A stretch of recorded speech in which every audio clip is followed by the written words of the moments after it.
کرنے کا کام یہ ہے کہ عورتوں کو بتایا جائے کہ تمہارا اصل سبق ہے کیا، تمہارا دین کے اندر کردار کیا ہے، تمہاری فضیلت کیا ہے، حقوق کیا ہے، تمہیں کتنا نوازا گیا ہے، اور تمہارا کردار بڑا شاندار رہا ہے، عورتوں کا بڑا تابناک اور خوبصورت کردار رہا ہے دین کے لیے ہمیشہ۔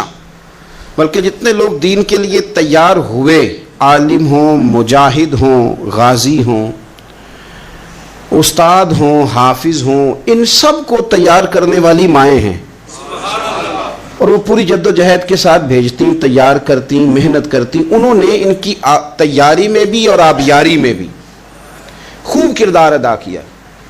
اب یہ کہ مزید آنے والی نسل میں جو ہماری بیٹیاں ہیں، ان کو ہماری جو اسلاف میں خواتین گزری ہیں، ایک تو ان کے کردار سے ہمیں آگاہ کرانا چاہیے، تاکہ بچیاں بجائے آج کی کسی جدید عورت سے جڑنے کی بجائے وہ سیدہ عائشہ صدیقہ سے جڑیں، وہ سیدہ پاک سیدہ فاطمہ الزہرا سے جڑیں، وہ جو کنیزیں ہیں حضور صلی اللہ علیہ وسلم کے دین کی، حضرت ام سلیم کے ساتھ جڑیں، حضرت ام شریک کے ساتھ جڑیں، حضرت ام عمارہ کے ساتھ جڑیں، انہوں نے جڑنا ہو تو حضرت ام سلمہ کے ساتھ جڑیں، وہ ان سب خواتین کے ساتھ ان کا تعلق مضبوط ہو۔ اور دوسرا یہ بھی ایک بات یاد رکھیں کہ 40 50 60 عورتیں کسی جگہ نکل کے کوئی دھما چوکڑی کرتی ہیں تو وہ 22 کروڑ کے ملک میں رہنے والی ہماری پاک ماؤں کی نمائندہ کبھی بھی نہیں ہو سکتی۔ اس لیے دنیا ان کا چہرہ دیکھ کے، بلکہ ان کا مکروہ چہرہ دیکھ کے، ہمارے گھروں میں حیا کا پردہ پہن کے بیٹھنے والی عورتوں کو اس پر کبھی بھی وہ قیاس نہ کریں۔ الحمدللہ آج بھی مائیں پاک دودھ پلاتی ہیں تو رسول اللہ کا نام جپنے والے بیٹے پیدا ہوتے ہیں۔ تو اس لیے کوئی ایسی مایوسی، کوئی ایسی کمزوری، کوئی یہ نمائندہ نہیں ہے۔ یہ تو چونکہ دنیا میں ہمارے ہاں ہوتا یہ ہے کہ کوئی بندہ کوئی فضول بات کرتا ہے تو میڈیا اس کو کوریج زیادہ دیتا ہے، تو لوگ سمجھتے ہیں پتہ نہیں کیا ہو گیا۔ ایسی کوئی بات نہیں ہے، یہ تو چند لوگ ہیں، وظیفہ خار ہیں، خریدے ہوئے لوگ ہیں، اور ان کو جان بوجھ کے لا کے یہاں مسلط کیا جاتا ہے، معاذ اللہ پاکستان کی شکل دکھانے میں کچھ اپنے اس میں ملوث ہوتے ہیں تاکہ بگڑی ہوئی صورت لوگوں کے سامنے پیش کی جائے۔ یہ وطن ہے داتا علی اجویری کا اور بابا فرید الدین مسعود گنج شکر کا، یہ اللہ والوں کا وطن ہے، یہ حضرت محدث اعظم پاکستان کا وطن ہے۔ اس کے اندر اس طرح کے لوگ کس طرح پنپ سکتے ہیں؟ کوئی ان کا وجود نہیں۔ تو قرآن حکیم نے ہمیں کہہ دیا کہ جو بھی نیک عمل کرے وہ مرد ہو یا عورت ہو، تخصیص کوئی نہیں، ہو مومن، مرد ہو چاہے عورت ہو، فَلَنُحْيِيَنَّهُ حَيَاةً طَيِّبَةً، ہم اسے پاکیزہ زندگی عطا فرمائیں گے۔ اللہ کے پیارے رسول صلی اللہ تعالی علیہ وسلم نے ارشاد فرمایا، حضور علیہ السلام ارشاد فرماتے ہیں کہ مختصر سی بات ہے، مسند امام احمد بن حنبل میں، انسان کے لیے جنت میں چلے جانا نا بہت بڑی کامیابی ہے۔ کیوں؟ اس لیے کہ اللہ کا دیدار بھی جنت میں اور مدینے والے محبوب کا قرب بھی جنت میں نصیب ہوگا۔ رسول کائنات علیہ السلام کے قرب میں بھی جگہ وہی جنت میں ملے گی، وہیں سب اللہ والوں کی زیارت ہے، وہیں سب کے لیے انعامات ہے، وہیں سب کا بسیرا ہے۔ قرآن مجید نے کہا اصحاب الجنتی هم الفائزون، اصحاب الجنتی هم الفائزون، یہ جو جنتی ہیں یہ کامیاب لوگ ہیں۔ تو نبی پاک صلی اللہ علیہ وسلم نے مختصر بات ارشاد فرمائی مسند امام احمد بن حنبل میں، حضور فرمانے لگے عورت 5 نمازیں پڑھے، اپنے روزوں کی حفاظت کرے، یعنی رمضان کے روزے رکھے، فرمایا اپنے خامند کی اطاعت کرے، نماز روزے کی پابندی کرے، خامند کی اطاعت کرے اور اپنی شرمگاہ کی حفاظت کرے، تو حضور فرماتے ہیں پھر قیامت والے دن نہ اس کے لیے جنت کھول دی جائے گی، وہ جس دروازے سے چاہے جنت میں داخل ہو جائے۔ پھر کھول دیا اللہ تعالیٰ نے اس کے لیے۔ 2 ہی باتیں، ایک یہ کہ نماز روزے کا خیال کرے، خامد کی اطاعت کرے، شرمگاہ کی حفاظت کرے، تو جنت کے جس دروازے سے وہ چاہے گی نا اس کو داخلہ دے دیا جائے گا۔ تو عورتوں نے بڑے مضبوط ایمان کا مظاہرہ کیا ہے، مضبوط ایمان کا۔ پہلی مثال دیتا ہوں جناب ہاجرہ کی۔ حضرت ہاجرہ رضی اللہ تعالی عنہا حضرت اسماعیل علیہ السلام کی والدہ ہیں، جناب ابراہیم خلیل اللہ علیہ السلام کی اہلیہ ہیں۔ میں نے پہلے بھی ایک دفعہ کہا تھا، پھر کہتا ہوں کہ آج کل نا کاکروچ دیکھ کے، چھپکلی دیکھ کے چیخ مارنا یہ خوف نہیں، یہ فیشن ہے۔ اسے پتہ چلتا ہے کہ یہ برگر فیملی ہے، اسے پتہ چلتا ہے یہ امیر لوگ ہیں. یعنی کاکروچ کھا جاتا ہے کہ چھپکلی کھا جاتی ہے، لیکن یہ نا جی وہ جی ہمارا بچہ چیخ مارتا ہے اس کو دیکھ کے، کیا مطلب ہے بڑا پڑھا لکھا ہے جی، بڑی سوبر فیملی. یہ پڑھے لکھے نہیں، یہ بزدل ہونے کی علامت. کمزور پڑنا، ڈرنا، خوف کھانا، اللہ تبارک و تعالیٰ پر ایمان رکھتے ہوئے توکل میں کمزوری کرنا، معاذ اللہ. مسلمان کا تو یہ نظریہ نہیں نہ ہوتا. اور مسلمان عورتوں کا ہر وقت رونا کہ نصیب پتہ نہیں کیسے ہوں گے، پتہ نہیں کیا بنے گا، میرا تو کچھ بان ہی نہیں رہا. جب بات کرنا رو کے کرنا، جب سنانا دکھ ہی سنانا. یہی حال ماں کا ہے، یہی بہن کا ہے، یہی بیٹی کا ہے، الا ماشاءاللہ کچھ اچھی بھی ہے. تو اس قدر زیادہ کمزور نظریات مسلمان عورتوں کے نہیں ہوتے. اور پھر ساری زندگی اگر یاد کرنا ہے تو دکھ یاد کرنا ہے، سکھ نہیں یاد کرنا. زندگی کے اندر جہاں کسی جگہ آزمائش آئی اس کا ذکر روز کرنا ہے، اور جو آسانی آئی ان کو بھول جانا ہے. حضرت ہاجرہ کو جناب ابراہیم خلیل اللہ علیہ السلام چھوٹا سا بیٹا دے کے وادی غیر ذی زرعین میں چھوڑ آئے. اتنی سی کھجوریں، ایک مشکیزہ پانی کا. اس خاتون کو وہاں کھڑا کیا، دور دور تک آبادی کوئی نہیں، جنگل کا سما ہے، پرندے تک آ کے نہیں چہکتے، کوئی چیز نہیں دنیا کی. لیکن ایمان اس کو کہتے ہیں، طاقت اس کو کہتے ہیں. کلمہ پڑھنے کے بعد کھڑا رہنا اور اپنے توکل کو مضبوط رکھنا اس کو کہتے ہیں. حضرت ابراہیم واپس لوٹ رہے تھے تو جناب ہاجرہ نے ایک سوال پوچھا، بس ایک. جناب ہاجرہ عرض کرتی ہیں اللہ کے خلیل، یہ اپنی مرضی سے چھوڑ کے جا رہے ہو کہ رب کا حکم ہے؟ میرے مالک کی میرے بارے میں یہی فیصلہ ہے، یہی رضا ہے، یا آپ اپنی مرضی سے چھوڑ کے جا رہے ہیں؟ تو جناب خلیل علیہ السلام فرمانے لگے، ہاجرہ نہیں، یہ رب کا فیصلہ ہے، یہ اللہ کی رضا ہے. تو آپ کو بخاری میں یہ لفظ ملیں گے. جناب ہاجرہ کہنے لگی پھر آپ فکر نہ کریں، اگر رب کا یہ حکم ہے تو پھر میرا رب ہمیں کبھی بھی ضائع نہیں کرے گا. یہ مضبوطی ایمان کی، یہ مضبوطی، رب پھر ہمیں کبھی ضائع.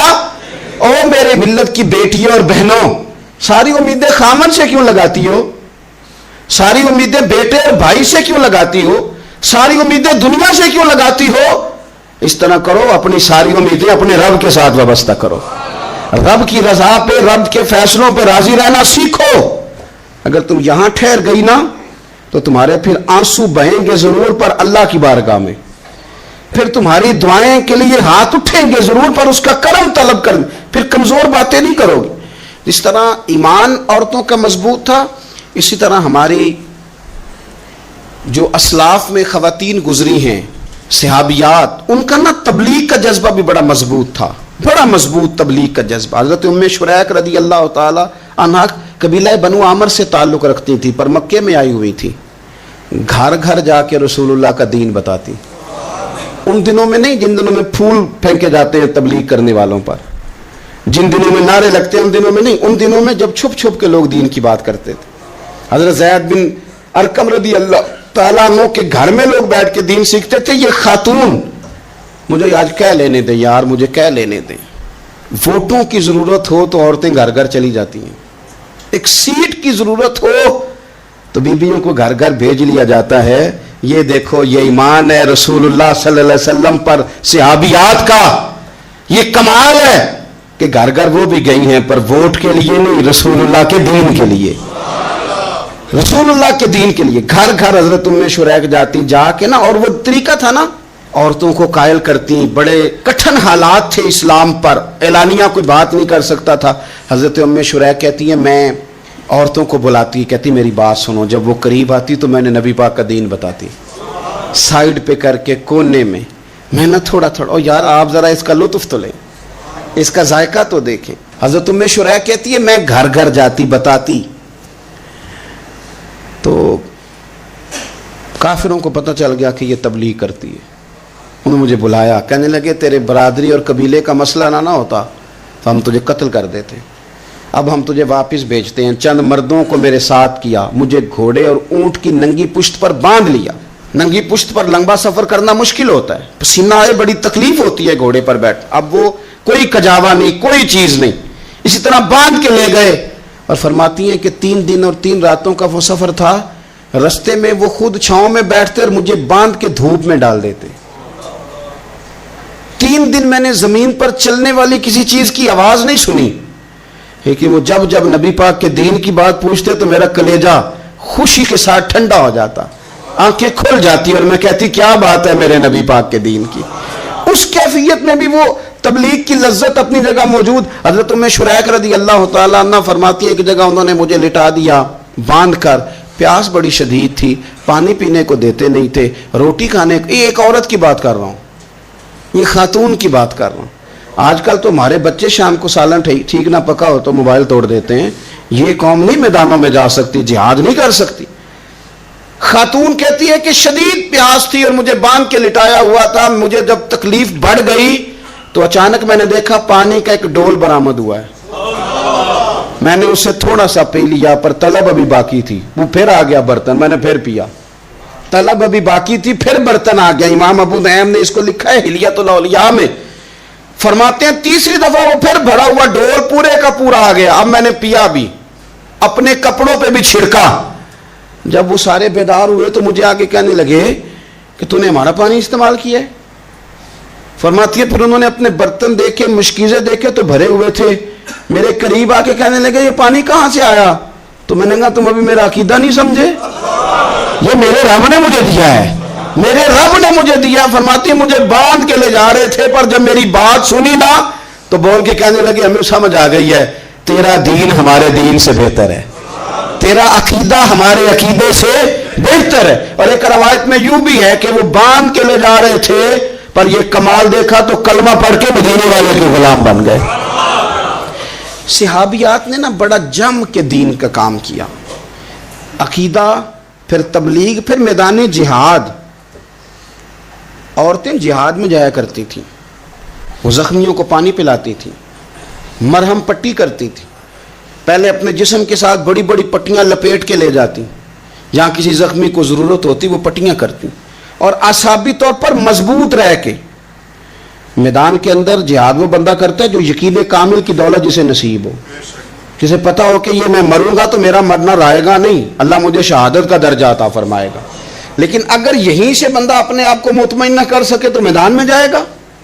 یقین کامل ہو, اگر ہو یقین کامل پیدا تو پھر کٹ جاتی ہیں زنجیریں, پھر انسان آگے مضبوطی سے آگے بڑھتا ہے. نبی پاک صلی اللہ علیہ وسلم جب جہاد کے لیے تشریف لے جاتے نا تو عورتوں پر کسی نہ کسی شخص کو نمائندہ بنا کے چھوڑ کے جاتے تھے. ایک دفعہ مولا علی شیر خدا کو بھی چھوڑ کے گئے, حضرت عبداللہ ابن مختوم رضی اللہ تعالیٰ عنہ کو بھی ایک دفعہ چھوڑ کے گئے. ایک موقع پر نا حضور نے عورتوں کو ایک جگہ پہ چھوڑا پیچھے, تو وہ قلعہ تھا حضرت حسان بن ثابت رضی اللہ تعالیٰ عنہ, بڑا مضبوط قلعہ تھا. اس قلعے کے اندر خواتین ساری محفوظ کر کے ان کو وہاں بٹھا دیا گیا. حضور جہاد کے لیے چلے گئے. اب وہاں قلعے میں عورتوں کو اس لیے رکھا گیا تھا کہ یہاں یہودی بھی ہیں, تو ایسا نہ ہو کہ ہم باہر لڑیں تو وہ اندر سے کوئی شرارت کر دیں, لہٰذا عورتیں محفوظ رہیں. حضرت حسان بن ثابت رضی اللہ تعالیٰ عنہ کی ڈیوٹی تھی تلوار لے کے حفاظت کرنے کی, تو ایک یہودی آ گیا. وہ اب ٹو کرنے لگا, تجسس کرنے لگا کہ یہاں عورتیں ہیں تو کوئی مرد بھی ہے کہ نہیں, دائیں بائیں دیکھنے لگا. حضرت صفیہ رضی اللہ تعالیٰ عنہ نے توجہ کی, اور جناب حسان بن ثابت سے کہنے لے 1 منٹ لگا اس کی گردن مار دے, ایسا نہ ہو کہ یہ جا کے بتا دے, گردن اڑا دے. حضرت حسان بن ثابت ذرا تھوڑی کوشش کرنے لگے, ارادہ کرنے لگے, آگے بڑھنے لگے, تو ابھی وہ تیاری میں ہی تھے تو حضرت صفیہ رضی اللہ تعالیٰ عنہ خود نکلی پیچھے سے ہو کے, ذرا سا ایک ستون کے پیچھے چھپی, ہاتھ میں بڑا سا ڈنڈا پکڑا. وہ آپ کے قریب سے گزرنے لگا. تو یہ خاتون کی بات کر رہا ہوں, خاتون کی. کسی مرد کی ضرورت ہے عورت کو تنگ کر جائے؟ شرط یہ ہے کہ عورت کے اندر بھی تو غیرت ایمانی ہو نا, اس کے اندر بھی تو وہ قوت ہو نا. ایسا نہ ہو کہ وہ کمزور پڑ جائے. ہاتھ کے اندر ڈنڈا تھا, جب وہ یہودی پاس سے گزرنے لگا تو اللہ اکبر کہہ کے بی بی نے اتنے زور سے مارا ڈنڈا, حضور کی پپھوں نے ایک ہی ڈنڈا کھایا اور وہ زمین پہ ڈھیر ہو گیا. حضرت صفیہ نکلی اور جناب حسان بن ثابت سے کہنے لگی مجھے آتی ہے شرم, کیونکہ جب کسی کو مار دیا جائے تو اس کا مال مال غنیمت ہے نا کافر کا, اب اس کی زرہ اتارنی ہے, اس کی تلوار لینی ہے. فرمایا مجھے شرم آتی ہے, وہ مرد ہے, اس طرح کرو مار میں نے دیا, سامان تم اتار کے لے آؤ. یہ قوت تھی مسلمان عورتوں کے اندر, یہ شوق تھا, یہ جذبہ تھا. ہمارے ہاں نا وہ روز روز کی کمزوریاں، عورتوں کا روز آنسو بہانا اور جہاں بھی سنانا دکھ ہی سنانا، اس نے انہیں کمزور کر دیا ہے۔ آپ کے ذہن پہ چیزیں سوار ہو جاتی ہیں نا، تو یہ جو مرد زیادہ رہتے ہیں نا عورتوں کے ساتھ، زیادہ وقت گزارتے ہیں، زیادہ داستانیں سنتے ہیں، ان میں وہ ساری چیزیں پیدا ہو جاتی ہیں۔ آپ نے ناراض نہیں ہونا، میں دعوے سے کہتا ہوں کہ جو جوان اپنی اماں کے اور ابا کے شکوے کرنے لگ جاتا ہے نا، اس نے 1.5 گھنٹہ باتیں سنی ہیں بی بی کی، ایسے مفت میں نہیں شکوے کر رہا، اس نے ہلکا ہلکا کہیں جی جی بھی کیا ہے، تو تب یہ ساری کہانیوں نے جنم لیا۔ آپ جس کی صحبت میں بیٹھیں گے اس کا کچھ نہ کچھ اثر ہے، بلکہ عارف رومی تو کہتے ہیں کہ شیر کے بچے کو بکریوں میں چھوڑ دو، بکری بن جائے گا۔ شیر کے بچے کو بکریوں میں چھوڑو، وہ بکری ہے، اس لیے کہ شیروں کی صحبت بندے کو شیر بناتی ہے۔ تو جب بیٹھنا ہی نہیں ہے، باتیں ہی سارا دن یہ والی سننی ہے، ہر وقت رہنا ہی اسی داستان میں، پھر کمزور باتیں، پھر اپنے ماضی کے دکھ، پھر پتہ نہیں کیا۔ آپ نے ناراض نہیں ہونا، میں بعض جوانوں کی باتیں سن کے میرا دل کرتا ہے کہ اسے کہوں یار تو کیا بات کر رہا ہے، اپنا قد دیکھ، تو اپنی عمر دیکھ، رب نے تجھے مرد بنایا ہے، تو کمال آدمی ہے، تو کھڑا ہو۔ اگر اس طرح امت مسلمہ کے نوجوان رہیں گے تو میدانوں میں کس سے نکلنا؟ بات بات پہ رو جانا، بات بات پہ سہم جانا، حالات کے سہمے ہوئے لوگوں کو بتا دو حالات بدل جاتے ہیں، ایک جیسے نہیں رہتے۔ آپ کی طبیعت میں دلیری اور وقار ہونا چاہیے۔ حضرت اسماء بنت ابی بکر صدیق، حضرت صدیق اکبر رضی اللہ تعالی عنہ کی وہ صاحبزادی ہیں جو حضرت عائشہ کی بڑی ہمشیرہ ہیں۔ رات کو غار ثور میں مرد جاتے ڈرتے ہیں، آج بھی ڈرتے ہیں، اور جناب اسماء نبی پاک کی روٹی لے کے جایا کرتی تھی۔ پھر اللہ نے ان کو بیٹا دیا، حضرت عبداللہ بن زبیر، یہ حضور کی پھپھی کے نواسے ہیں۔ حضرت زبیر بن عوام عشرہ مبشرہ صحابی ہیں، ان کے بیٹے ہیں، اور یہ وہ خوش بخت جوان ہے جس کو گٹی نبی پاک نے اپنے لعاب دہن سے عطا فرمائی۔ یزیدی فوجوں کے خلاف امام حسین کے بعد جو آدمی باقاعدہ مرتب فوج کے ساتھ میدان میں آئے وہ حضرت عبداللہ ابن زبیر ہیں، مرتب کر کے اپنا لشکر لے کے نکلے۔ حضرت اسماء بوڑھی ہو گئی تھی، 90 سال عمر تھی، نظر نہیں آتا تھا۔ حضرت عبداللہ ابن زبیر جب لڑے یزیدی فوجوں کے خلاف تو کچھ ساتھی شہید ہو گئے، کچھ کے قدم پیچھے ہٹ گئے۔ حضرت عبداللہ ابن زبیر ماں کے پاس آئے اور ماں سے آ کے کہتے ہیں اماں میرے کچھ ساتھی کمزور پڑ گئے، کچھ شہید ہو گئے، اور یہ بڑے سخت لوگوں کی فوج سے ہمارا مقابلہ ہے، تو اس وقت تیرے ساتھ کوئی خدمت گزار نہیں، میں تیرا اکیلا سہارا ہوں، ماں تو بتا میں کیا کروں، آگے جاؤں کہ واپس مڑوں؟ نابینا ہیں حضرت اسماء، عمر ہے 90 سال، بیٹے کی پشت پہ ہاتھ رکھ کے کہتی ہیں پتر پہلے یہ بتا کہ تو حق پہ ہے کہ نہیں، تو حق پہ ہے کہ نہیں؟ ان ماں کی گود میں اسلام پلا کرتا تھا، حق پہ ہے کہ نہیں؟ تو حضرت عبداللہ ابن زبیر کہنے لگے اماں میں حق میں ہوں۔ تو حضرت اسماء کہنے لگے پتر پھر میدان میں جا، اور میرا پتر ایک میرے ساتھ وعدہ کر، کوئی بھی تیر پشت پہ نہ کھانا، سارے سینے پہ کھا کے آنا۔ حضرت عبداللہ ابن زبیر عرض کرنے لگے اماں یہ بڑے ظالم قسم کے دشمن ہیں، یہ آنکھیں نکال دیتے ہیں، ہونٹ کاٹ دیتے ہیں، جسم کے ٹکڑے ٹکڑے کرتے، تو سہ لے گی؟ کیا جواب ہے، کیا طاقت ہے، کیا ہمت ہے۔ حضرت اسماء فرمانے لگی پتر بکرے کو نہ صرف ذبح ہوتے وقت تکلیف ہوتی ہے، کھال اترتے وقت کوئی تکلیف نہیں ہوتی، جا میرا بیٹا میدان میں۔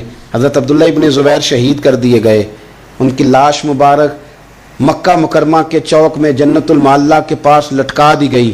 حجاج بن یوسف نے حضرت اسماء کو بلایا اور بلا کے کہنے لگا تجھے پتہ ہے تیرا بیٹا لٹکا ہوا ہے؟ فرمانے لگی ہاں مجھے پتہ ہے، یہ بچپن سے ہی شاہ سوار ہے، یہ گھوڑوں پہ رہنا ہی پسند کرتا تھا۔ اور پھر کیا جملہ کہا، حجاج کے لوگ کہتے ہیں یہ فوجوں میں اور تلواروں کی جھنکار میں کبھی نہیں کانپا تھا، پر حضرت اسماء جو نابینا ہیں ان کے جملوں نے نرزہ طاری کر دیا۔ فرمانے لگی حجاج میرا پتر لٹک گیا ہے، کہیں تیرے آگے جھکا تو نہیں نا؟ لٹک ہی گیا ہے، جھکا تو نہیں میرا پتر؟ 14 دن تک لٹکے رہے، لاش مبارک لٹکی رہی، لیکن حضور کا لعاب دہن تھا نا، لوگ کہتے ہیں قریب سے گزرتے تھے تو دور دور تک خوشبوئیں پھیلی ہوئی، دور دور تک۔ مائیں ایک صحابیہ ہے، نام ہے ام عمارہ، جنگ احد میں زخمیوں کو پانی پلاتی، اپنے 2 بیٹے اپنا شوہر لے کے احد میں آئیں، زخمیوں کو پانی پلاتی ہیں، مرہم پٹی کرتی ہیں۔ اچانک جنگ کا پانسا پلٹ گیا، وہ درے پہ جو لوگ حضور نے مقرر کیے تھے وہ غلط فہمی کی وجہ سے درہ چھوڑ گئے، حالات اور ہو گئے، عجیب سا ماحول ہو گیا. پھر یہ بھی افواہ پھیلا دی گئی کہ معاذ اللہ حضور شہید کر دیے گئے. لوگوں کے حوصلے بڑے اور رنگ اختیار کرنے لگے. حضور کے گرد تھوڑے سے لوگ رہ گئے.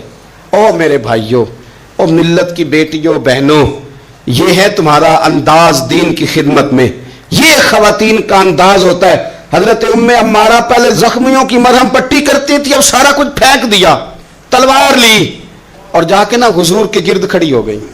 کہنے لگی آئے نا کون آتا ہے میرے کریم کے پاس، آ کے دکھائے نا کوئی، اسا کیتی جان حوالے رب دے، ایسا عشق کمایا ہے اسی مرن تو اگے ہی مر گیا باہو، اسا تا مطلب نو پایا ہے. آ کے کھڑی ہو گئی. حضور فرماتے ہیں میں دائیں دیکھتا تھا تو ام عمارہ ہوتی تھی، میں بائیں دیکھتا تھا تو ام عمارہ ہوتی تھی، آگے دیکھتا تھا تو ام عمارہ، پیچھے ام عمارہ. حضور فرمانے لگے تو بہت سارے لوگوں سے سبقت لے گئی ہے، تو بڑے سارے لوگوں سے آگے نکل گئی ہے، ان کو زخم لگ رہے ہیں، تیر آ رہے ہیں، پر خاتون ہو کے ڈٹی ہوئی ہیں. رسول اللہ صلی اللہ علیہ وسلم کے سامنے کھڑی حضور پر آنے والے تیر اپنے وجود پہ لیتی ہیں. او میرے عزیز، رسول پاک علیہ السلام نے فرمایا تجھے رب نے بڑا حوصلہ دیا ہے. اتنا گہرا زخم بازو میں آیا کہ غار بن گئی، غار. اللہ کے پیارے محبوب نے نظر کرم فرمائی. حضور نے فرمایا کچھ مانگ لے. کہنے لگی سونیا اگر میری خدمت قبول ہے تو دعا کر دیں اللہ قیامت کے دن بھی آپ سے دور نہ کرے، رب دور نہ کرے. حضور نے دعا کر دی، اے اللہ اس کو اور اس کے خاندان کو قیامت میں بھی میری رفاقت دینا. حضور کی دعا سنی تو باہر نکلی، فرمانے لگی لوگوں لو پھر میں نے اپنا مقصد پا لیا ہے، میں کامیاب ہو گئی ہوں، اب دنیا کی کوئی مصیبت بھی میرے اوپر آئے تو مجھے کوئی پرواہ نہیں، اس لیے کہ مدینے والے نے یہاں بھی کرم فرما دیا ہے وہاں بھی کرم فرما دیا ہے. یہ طاقتیں تھیں ان خواتین کے. ایک تابعی بزرگ تھے حضرت ابو عبد الرحمن فروغ، صاحب تاریخ بغداد نے لکھا ہے وہ جہاد پہ چلے گئے، 30,000 دینار اپنی بیوی کو جاتے دفعہ دے گئے. کہنے لگے لو پاس رکھ لو، اور بیٹا بھی ماں کی گود میں ہی تھا. کچھ نے لکھا پیدا ہو چکے تھے، کچھ کا کہنا ہے کہ ان کے جانے کے 1-2 ماہ بعد بیٹے کی ولادت ہوئی. اور بیٹے کا نام کیا ہے؟ ربیعہ بن ابو عبد الرحمن. اور یہ بیٹے وہ ہیں جو حضرت امام مالک جیسے لوگوں کے استاد ہیں، حضرت حسن بصری جیسے لوگوں نے ان سے پڑھا. خود جہاد پہ چلے گئے. آج تو فوجیوں کی نوکری ہے نا جی، ان کا یہ نظام ہے کہ وہ جاتے ہیں، انہیں تنخواہ ملتی ہے، چھٹی پہ آتے ہیں. اس زمانے میں یہ تھا کہ مال غنیمت سے حصہ ملتا تھا، اور فتوحات کا یہ طریقہ تھا کہ یہ علاقہ فتح ہوا تو آگے چلے گئے، وہ فتح ہوا تو آگے چلے گئے، وہ فتح ہوا تو آگے چلے گئے. کسی نے لوٹنا ہے تو پابندی نہیں تھی، لوٹ سکتا ہے. کچھ لوگ جہاد میں ہی رہتے تھے. حضرت ابو عبد الرحمن فروغ 27 سال جہاد میں رہے. 27 سال. یہاں تو خاوند باہر ہو تو بہت ساری عورتیں کہہ دیتی ہیں کہ تیرے ابے نے نظر پیسے کمائے. مصیبتیں تو ساری میں نے دیکھی ہیں معاذ اللہ. بعض جگہ، سب نہیں لیکن بعض جگہ کہہ دیتی ہیں کہ وقت تے سارے میں کیتے. 27 سال شوہر چلا گیا، واپس نہیں آیا، 30,000 دینار دے کے چلے گئے. 27 سال کے بعد خیال آیا گھر کا. اب بیٹا محدث بن گیا، عالم بن گیا، اور کمال یہ کہ رہتے کہاں تھے؟ حضور کے مدینے میں، مدینہ النبی میں، مدینہ منورہ میں صلی اللہ تعالی علیہ وسلم. اور ان کے صاحبزادے حضرت ربیعہ یہ مسجد نبی میں، حضور کی مسجد میں بیٹھ کے نبی پاک کی حدیث پڑھایا کرتے. آئے گھر، دروازے پہ دستک دی، صاحبزادے نے دروازہ کھولا. نہ باپ بیٹے کو پہچانتا ہے نہ بیٹا باپ کو. جناب ابو عبد الرحمن اندر داخل ہونے لگے تو صاحبزادے نے کہا بوڑھے میاں میرے گھر میں بغیر اجازت کے کیوں داخل ہو رہے ہیں؟ تو وہ کہنے لگے تو بتا، تو نے میرے گھر پہ قبضہ کیوں کر رکھا ہے؟ اب جب بات زیادہ بڑھ گئی تو دونوں جانب سے لوگ جمع ہو گئے. شور اٹھا تو اندر سے والدہ نے سنا، پردہ سرکا کے دیکھا کہ میرے شوہر آ گئے 27 سال کے بعد. 27 سال کے بعد. تو آپ اپنے صاحبزادے سے کہنے لگی بیٹا ان کو اندر آنے جو تمہارے والد ہیں. بڑا روئے باپ بیٹا، بڑا روئے. ماں اور بیٹے کی محبت کا بھی اندازہ نہیں، پر قرآن پاک پڑھے نا تو 2 مثالیں باپ اور بیٹے کے پیار کی بھی ملتی ہیں. ایک حضرت یعقوب علیہ السلام کا جناب یوسف سے پیار، اور ایک حضرت ابراہیم کا حضرت اسماعیل سے پیار، اور جناب اسماعیل کی جناب ابراہیم کی فرما برداری کی مثال. اس کا بھی جواب کوئی نہیں. باپ اتنا رو رہے ہیں اور بیٹے کی یاد میں، اس کا بھی اندازہ کوئی نہیں کر سکتا. باپ بیٹا مل کے بڑا روئے. عصر کی نماز کا وقت ہو گیا. حضرت ربیعہ جو محدث ہیں وہ وضو کر کے مسجد شریف چلے گئے. یہ ابھی چونکہ سفر سے آئے تھے، انہوں نے کھانا وانا کھایا، تھوڑی دیر بیت گئی تو یہ نہیں پوچھا پیچھے حال کیا رہا. پوچھتے ہیں اپنی بیوی سے میرے 30,000 دینار کہاں ہیں؟ تو اہلیہ کہنے لگی مسجد جائیں نا، حضور کی مسجد میں عصر پڑھ کے آئیں، پھر میں بتاتی ہوں پیسے کہاں ہیں. حضرت ربیعہ نے امامہ باندھا، جبہ پہنا، حضور کی مسجد میں بیٹھے اور حدیث پاک کا درس دے رہے ہیں. سامنے حضرت حسن بصری جیسے، امام مالک جیسے لوگ بیٹھے.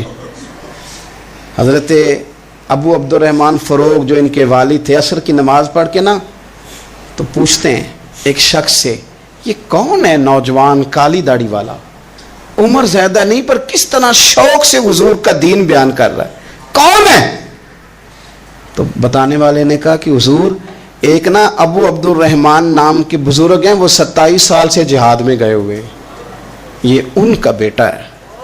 یہ سنا کہ میرا پتر اتنا بڑا عالم، چھم چھم آنسو بہے، داڑھی بھر گئی آنسو. حضور کی مسجد میں تشکر کے آنسو، خوب روئے خوب روئے. اٹھے گھر گئے اور جب آنسوؤں بھرا چہرہ لے کے گھر آئے تو اماں ساری بات ہی سمجھ گئی. کہنے لگی دیکھا ہے وہ بیٹے کو حدیث پڑھاتے، اب پتہ چلا میں نے آپ کے 30,000 دینار کہاں خرچ کیے، میں نے آپ کا پیسہ ضائع تو نہیں کیا. تو حضرت ابو عبد الرحمن فروغ فرمانے لگے رب تجھے صلہ دے اور میری طرف سے بھی دے، تو نے تو کمال کر دیا ہے. حدیث تیرا بیٹا پڑھا رہا تھا اور قد میرا اونچا ہوتا جا رہا تھا، سبق تیرا بیٹا دے رہا تھا اور یوں لگ رہا تھا کہ درجے میرے بلند ہو رہے ہیں. تو ماں نے کمال کیا، انقلاب کیا. بیٹیوں نے، بہنوں نے دین کے لیے ہمیشہ اپنا کردار پیش کیا ہے. لہذا ان چند ایک وظیفہ خار اور ناپاک عزائم والے لوگوں کو سامنے رکھ کے ملت کی بیٹیوں کو قیاس نہ کیا جائے. آخر دعوانا الحمدللہ رب العالمین.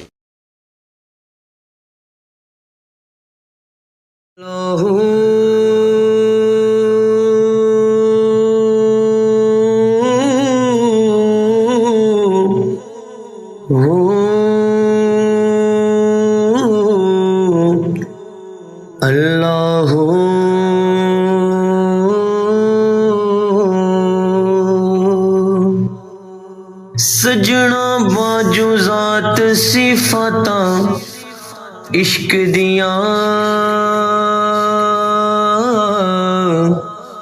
وکھری کلی دن تے راتاں عشق دیاں.